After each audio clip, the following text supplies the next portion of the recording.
ఈ రాష్ట్రంలో వైఎస్ రాజశేఖర రెడ్డి గారితో పాటు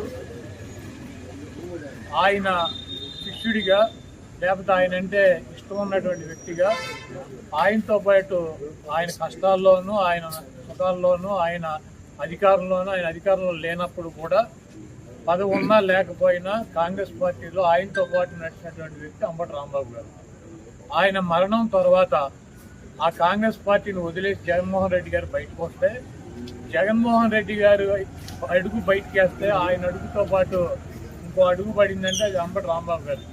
ఎన్ని కష్టాలు వచ్చినా ఎన్ని ఇబ్బందులు వచ్చినా జగన్మోహన్ రెడ్డి గారికి అండగా ఉంటూ ఆయన తరఫున ఆయన చెప్పాల్సినటువంటి వాయిస్ని ఆయన ద్వారా ఆయన తీసుకున్నటువంటి ప్రతి నిర్ణయాన్ని ప్రజలకి చెప్పేటువంటి వ్యక్తుల్లో అంబటి రాంబాబు గారు ఆ వైఎస్ఆర్ కాంగ్రెస్ పార్టీ స్థాపించినటువంటి వ్యక్తుల్లో 10 మందిలో అంబటి రాంబాబు గారు ఒకడు.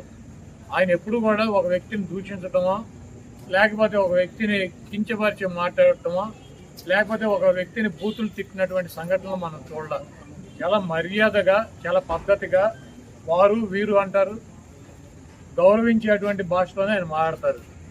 ఆయనకి ట్రాప్లోకి లాగాలని చెప్పి ఒక నీచమైనటువంటి బ్రాండ్ జగన్మోహన్ రెడ్డి గారి మీద కట్టి తిరుమల లడ్డూ గురించి ఆయన గుడికి వెళ్ళి ఆ బ్యానర్ తీయమని చెప్పి ఆ బ్యానర్ దగ్గర ఆగి ఆ ముందు రోజు మాట్లాడితే ఆయన వచ్చే దారిలో కర్రలు పట్టుకుని కొంతమంది చిల్లర మూకని పెట్టుకుని అంబటి రాంబాబు గారిని అమ్మనా బూతులు తీర్చిస్తే ఆయన ఆవేశంతో వీళ్ళందరూ ఎందుకు ఆయనే రమ్మని చెప్పి చంద్రబాబు నాయుడు గురించి మాట్లాడిన మాట వాస్తవం. అయితే ఇంటికి వచ్చి రియలైజ్ అయ్యి ఆయన ఏం చెప్పాడు, నేను ఆవేశంలో తప్పుగా మాట్లాడి ఉండాల్సింది కాదు, కాకపోతే ఆవేశంలో మాట్లాడాను కాబట్టి ఆ మాటలు వెనక్కి తీసుకుంటున్నానని చెప్పి అపాలజీ చెప్పాడు.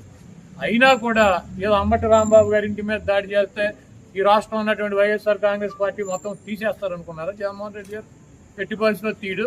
ఏ కార్యకర్త కూడా వెనక్కి తగ్గేటువంటి పరిస్థితి లేదు. దాడి చేయటం కాకుండా ఇంట్లో ఆడవాళ్ళని బూతులు తిట్టడం, ఆడవాళ్ళు ఉన్నటువంటి ఇంటి మీద దాడి చేసి కార్లు పగలు కొడతాం, ఇల్లు పగలు కొడతాం, ఆఫీస్ పగలు కొడతాం. ఈ చేతగాని పోలీసులు దగ్గరుండి కాపలాగా ఉండి ఇవన్నీ కూడా చేయించినటువంటి కార్యక్రమాలు. ఆయన అరెస్ట్ చేసి జైల్లో పెట్టారు. ఇప్పుడు ఏమైంది? 18 రోజుల్లో ఆయన బయటకు వచ్చాడు. ఈరోజు వైఎస్ఆర్ కాంగ్రెస్ పార్టీలో కానీ రాష్ట్రంలో కానీ ట్రెండింగ్లో ఉన్నటువంటి సూపర్ హీరో ఎవడంటే అంబటి రాంబాబు గారు.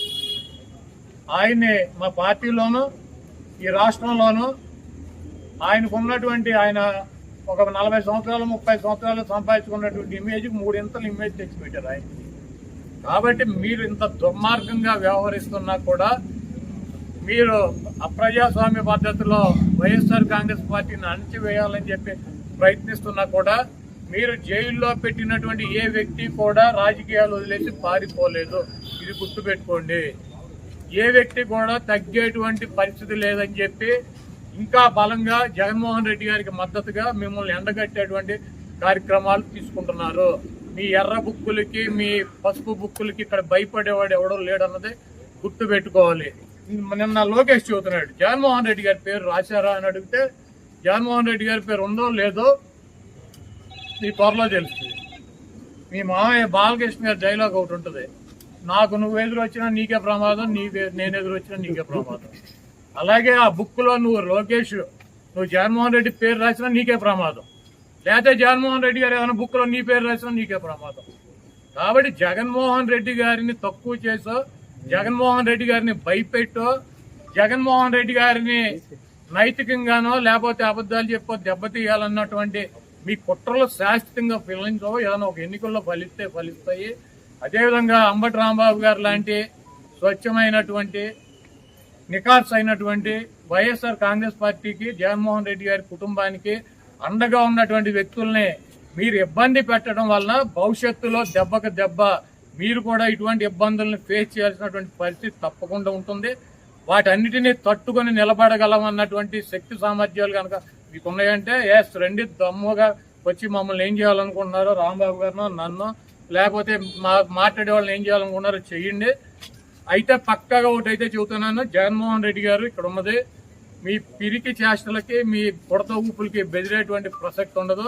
2029లో జగన్మోహన్ రెడ్డి గారు మళ్ళీ ముఖ్యమంత్రి అవుతాడు. మేమందరం జగన్మోహన్ రెడ్డి గారికి అండగా ఉంటాం.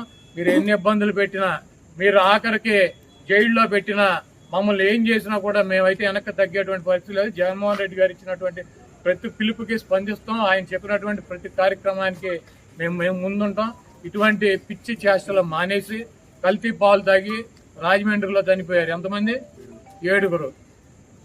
టబాకాయలు తయారు చేస్తా కాకినాడ వేటపాలెంలో 21 మంది చనిపోయారు.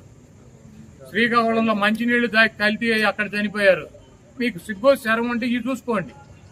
ఇటువంటి కార్యక్రమాలు జరగకుండా ప్రజలు ఇబ్బంది పడుతున్నటువంటి ఇబ్బందులు చూడకుండా ఇవన్నీ అంబటి రాంబాబు గారిని 18 రోజులు, వాళ్ళని వంశీని 145 రోజులు, చెవిరెడ్డి భాస్కర్ రెడ్డి 208 రోజులు, లేకపోతే జోగి రమేష్ 81 రోజులు, లేకపోతే రేపు నన్ను 100 రోజులు పెట్టిన వైఎస్ఆర్ కాంగ్రెస్ పార్టీకి ఏమీ కాదు.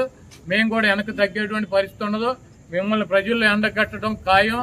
రేపు జగన్మోహన్ రెడ్డి గారు ముఖ్యమంత్రిగా ఈ రాష్ట్రంలో అధికారంలోకి వచ్చిన తర్వాత ఈ కార్యక్రమాలు చేసినటువంటి అధికారులను కానీ, వాళ్ళకి తొత్తులుగా పనిచేసి మా ఇళ్లు పగలు కొట్టించినటువంటి అధికారులు కానీ, వాళ్ళకి అడుగులకు మడుగులు ఎత్తి ఫిజికల్ గా అంబటి రాంబాబు గారు లాంటి ఎక్స్ మినిస్టర్లని ఫిజికల్ గా అరెస్ట్ చేయాలన్నటువంటి వ్యక్తులు కానీ ఎవరిని వదిలిపెట్టేటువంటి పరిస్థితి ఉండదు.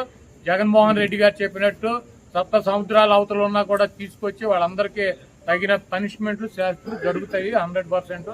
ఎవరు కూడా వైఎస్ఆర్ కాంగ్రెస్ పార్టీ నాయకులు కానీ కార్యకర్తలు కానీ ఆధారపడవద్దు.